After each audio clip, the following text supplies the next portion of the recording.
Y bueno, a continuación me es grato presentarles al doctor Rodolfo Rivas Ruiz. Él es actualmente el titular de la División de Investigación Clínica de la Coordinación de Investigación en Salud aquí en el Instituto Mexicano del Seguro Social.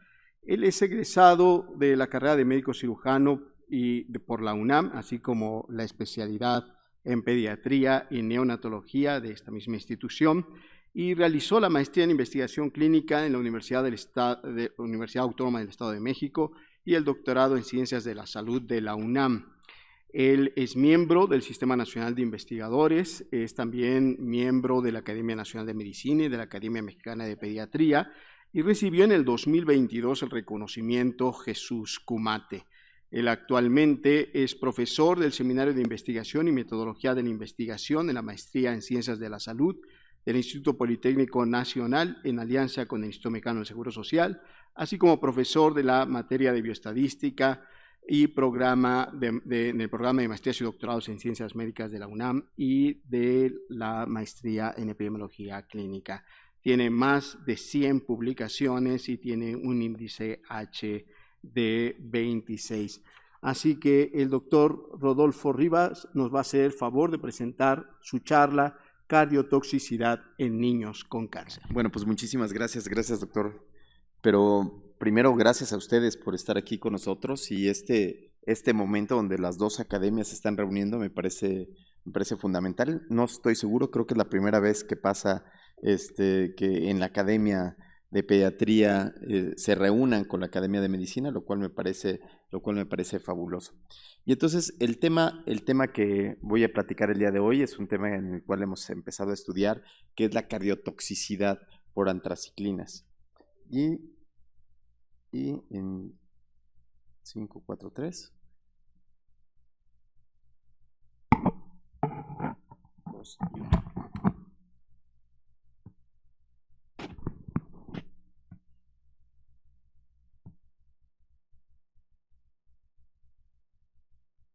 Y ahora sí, muchísimas gracias a la doctora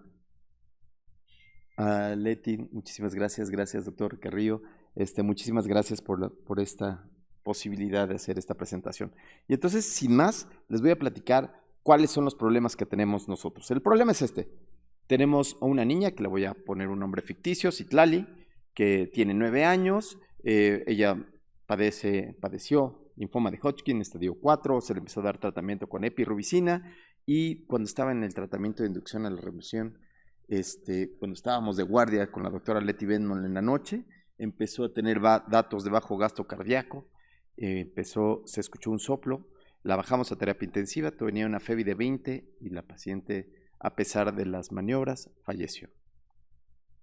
Otra paciente, en ese caso vamos a llamarle Atzin, como nombre ficticio, de 15 años, ella tenía también un linfoma tipo Burkitt, estadio 4, también recibió tratamiento con epirubicina, terminó sus 15 ciclos de tratamiento, ya se había dado como libre de cáncer, sin embargo, acude a urgencias y presenta datos de falla cardíaca y tiene una fracción de eyección del ventrículo izquierdo del 30%, una fracción de acortamiento del 10%, y ingresa rápidamente a la terapia intensiva, sin embargo, tiene una progresión a falla cardíaca y la paciente muere. Estos son casos normales de un hospital de tercer nivel de atención. Y los datos clave que podríamos decir es, pues no le den epirubicina, no le den antraciclina. Sin embargo, las antraciclinas forman parte del 50 o 60% del tratamiento de aquellos pacientes que son supervivientes de cáncer y que han recibido por lo menos alguna vez este tratamiento. Sabemos hoy en día, gracias a este posicionamiento de la Academia Americana del Corazón, que la prevalencia de la disfunción miocárdica es aproximadamente el 56% en estos pacientes. Y la incidencia acumulada de insuficiencia cardíaca puede llegar a ser del 16, aunque es muy amplia. Puede ser que sea de prácticamente nada, del 0.9 a 40% después de los años de tratamiento. Entonces, esto nos genera estos gráficos en donde vemos que el depósito de las antraciclinas a nivel miocárdico va incrementando la posibilidad, como pueden ver ustedes en este gráfico, en donde cada año se van acumulando más pacientes que tienen una incidencia acumulada de falla cardíaca aguda. Viéndolo de otra manera, podríamos hablar de la contractilidad del ventrículo izquierdo.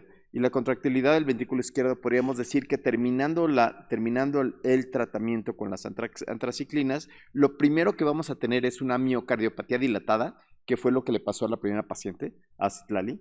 Lo primero que sucedió con esta paciente fue que tuvo una falla cardíaca después de la primera cirugía. Y en el segundo caso, en Atzin, en el segundo caso, tuvo un momento en donde todas las revisiones eran normales, las ecocardiografías y el seguimiento fuera normal, pero después de las 15 ciclos, ella empezó a tener una miocardiopatía restrictiva. Pero, ¿por qué se da esto? ¿Cuál es la razón por la cual se da esto? Bueno, se da razón porque las antraciclinas tienen esta capacidad y están diseñadas para eso.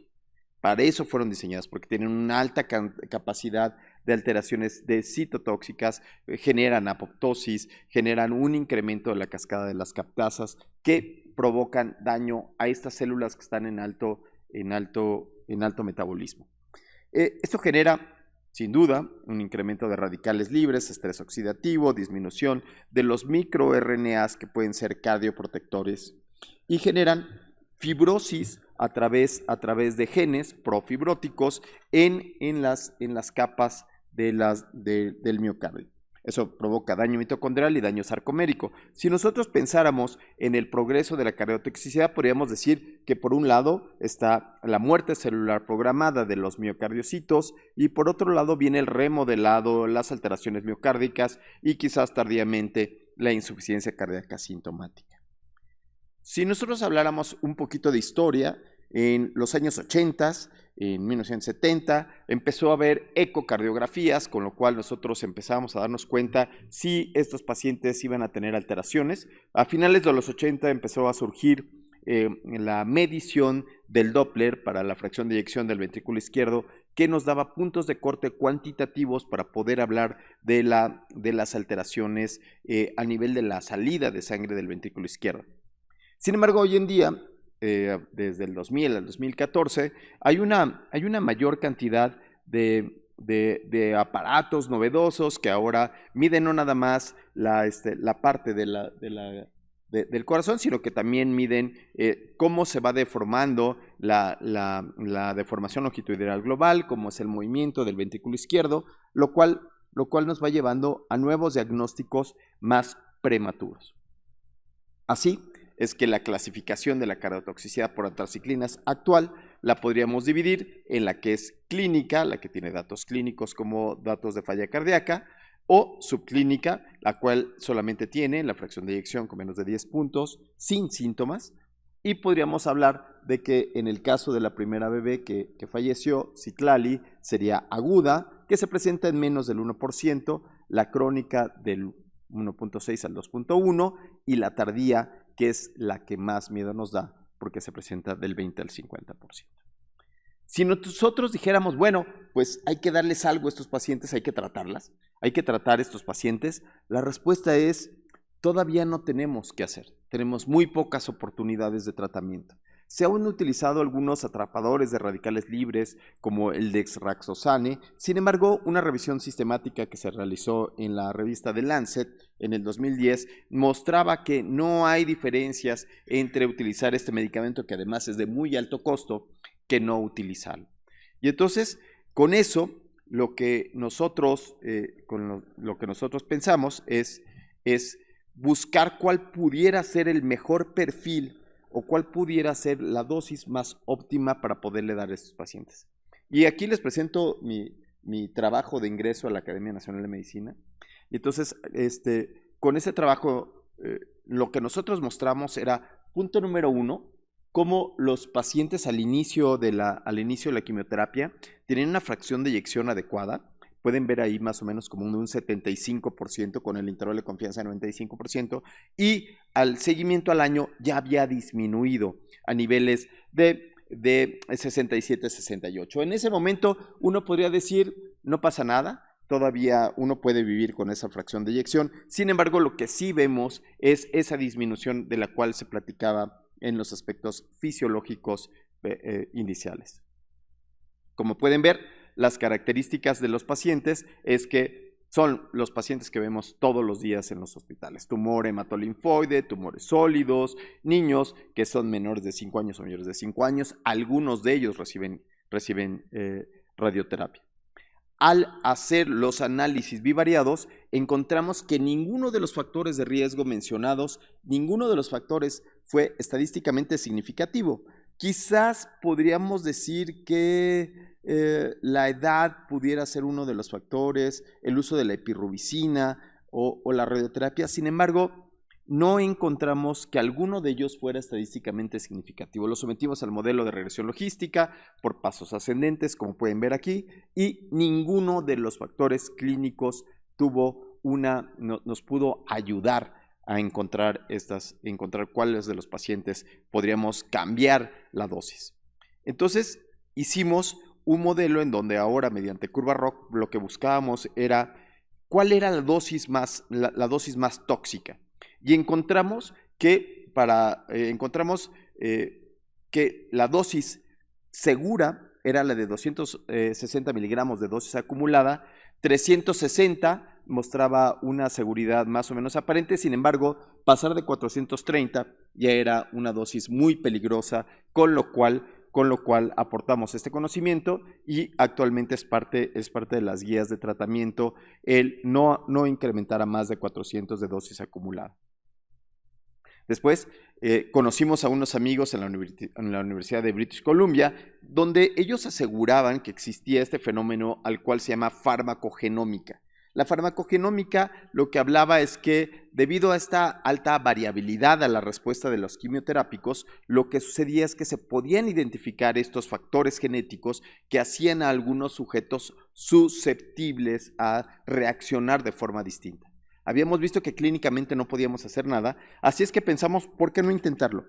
Así es que nos dimos la mano con el Hospital Infantil de México, que no sé si lo conocen, pero está en la parte de atrás está muy cerca de aquí, y juntos logramos hacer esta cohorte de pacientes niños supervivientes de cáncer, con el cual lo que hicimos es obtener el DNA a partir de la saliva, y hicimos los análisis en la UBC en Canadá. El resultado fue asombroso. El resultado fue que se encontró un SNP que no era el mismo que se encontraba en Canadá, que es el que está aquí presente, y que ese es un factor de riesgo. Disculpen la tabla, pero me parece muy, muy importante mostrarles cómo en el análisis tomamos en cuenta la edad, el género, la dosis acumulada que nos había salido a nosotros significativo previamente, y ahora pueden ver el SNP, que es un marcador genético que nos puede ayudar a conocer qué paciente puede tener mayor probabilidad de tener una alteración cardíaca por cardiomiopatía con un OR de 9 veces más. Sin embargo, seguimos estudiando y ahora empezamos a hablar algo que nos mueve desde entonces, que es la nutrición y la cardiotoxicidad. Para nadie es ajeno que la nutrición es algo importante en el tratamiento de todos los pacientes.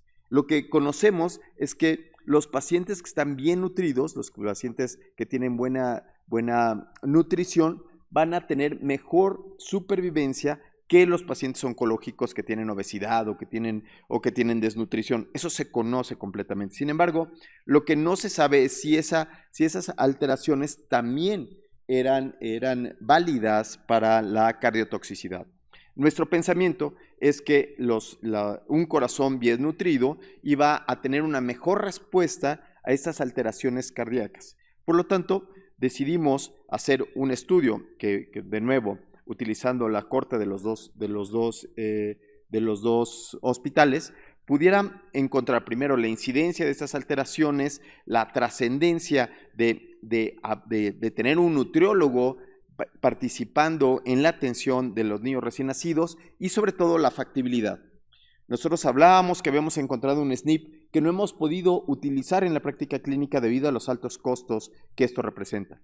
Entonces, esto podría ser más aplicable porque podríamos darle seguimiento a estos niños con las nutriólogas. Así es que lo decidimos hacer. Queríamos determinar si el efecto de esta masa muscular y la masa grasa iba a tener un efecto positivo en la disminución de la cardiotoxicidad medida por FEBI y medida por el strain, e hicimos este estudio analítico longitudinal, casi como ensayo clínico.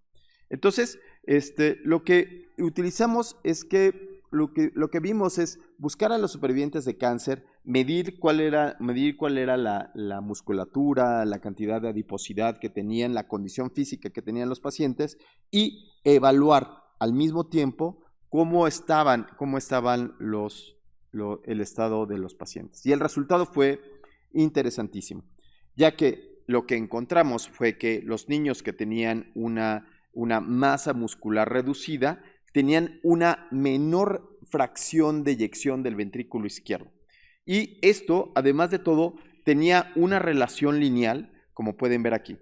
En este modelo lo hicimos utilizando solamente el modelo de Kruskal-Wallis. No les traigo el modelo de regresión lineal que hicimos ajustado a las variables anteriores, pero el modelo fue suficiente, aguantó lo suficiente. ¿Cuál sería esta conclusión que nosotros queríamos llegar? Lo que queríamos llegar es que estos niños que tenían una masa muscular promedio o masa muscular por arriba de promedio, que son niños que no son tan consentidos, que los hacen hacer ejercicio, que los hacen comer mejor, logran tener fracciones de eyección de mejor calidad, haciendo que sean unos supervivientes de cáncer más sanos. Lo mismo sucedió, aunque en el strain no alcanzamos a ver esta correlación tan significativa. Sin embargo, en el strain también logramos ver que había una mejoría aparente, estadísticamente significativa entre la masa muscular y esta fracción de acortamiento.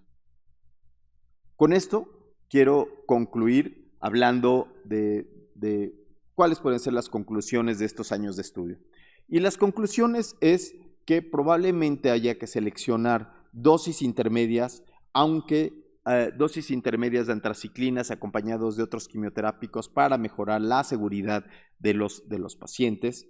Sin duda, hoy en día los paneles genéticos son una opción que van a requerir, que aunque se requiere más estudio y validación prospectiva para su uso, es algo que ya está todos los días y que probablemente con las nuevas tecnologías que se están llevando a cabo puede ser algo que ya podamos hacer en la medicina personalizada.